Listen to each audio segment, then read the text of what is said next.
Maharashtra today 24 news सत्य परिस्थितीचा सविस्तर आढावा। पाचोरा जळगाव शेवाळ्यातील खून प्रकरणातील अवघ्या 48 तासात आरोपी केले जेरबंद। पाचोरा तालुक्यातील शेवाळ्यातील वृद्ध महिला जनाबाई महारूम पाटील वय वर्ष 85 दिनांक 5/6/2025 रोजी रात्री 11 ते 11:30 दरम्यान या महिलेच्या घरात अज्ञात चोरट्यांनी घुसून टणक शस्त्राने डोक्यात वार करून महिलेला ठार केले व त्यांच्या अंगावरील सोन्याचे दागिने काढून नेल्याची प्रथमदर्शनी दिसत होते। महिलेच्या मुलाने खबर दिल्यानंतर पिंपळगाव शालेश्वर पोलीस स्टेशनचे कर्तव्यदक्ष अधिकारी प्रकाश काळेसाहेब यांनी घटनास्थळी जाऊन पाहणी केली असता या प्रथमदर्शनी खून करण्यात आल्याचे निष्पन्न झाले आहे।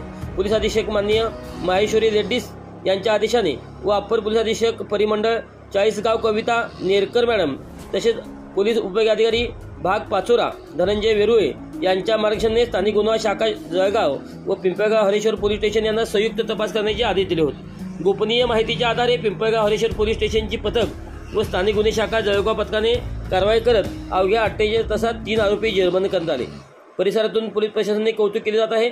या घटनेमुळे परिसरात भीतीचे वातावरण निर्माण झाले होते। आरोपी शेवाळे गावातीलच असून त्यांनी गुन्हा कबूल केल्याचे निष्पन्न झाले आहे। साहिल मुकद्दर तडवी वय वर्ष 21, राकेश बैराम हातागडे वय वर्ष 21, राजेश अनिल हातागडे वय वर्ष 18 या 3 आरोपींनी हे कृत्य केल्याचे निष्पन्न झाले आहे।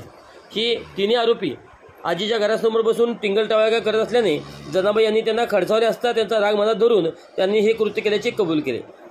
पोलीस अधीक्षक doctor Maheshwar Reddy, upper police अधीक्षक परिमंडळ चाळीसगाव कविता नेरकर मॅडम, उपविभागीय पोलीस अधिकारी भाग पाचोरा धनंजय वेरुळे यांच्या मार्गदर्शनाखाली स्थानिक गुन्हे शाखा जळगाव पोलीस निरीक्षक संदीप पाटील, पिंपळगाव हरेश्वर पोलीस स्टेशनचे सहाय्यक पोलीस निरीक्षक प्रकाश काळे यांच्या पथकातील पोलीस कर्मचाऱ्यांनी केलेल्या कारवाईमुळे आरोपींना अवघ्या 48 तासात जेरबंद केल्याने पोलीस प्रशासनाचे सुज्ञ नागरिकांकडून कौतुक केले जात आहे।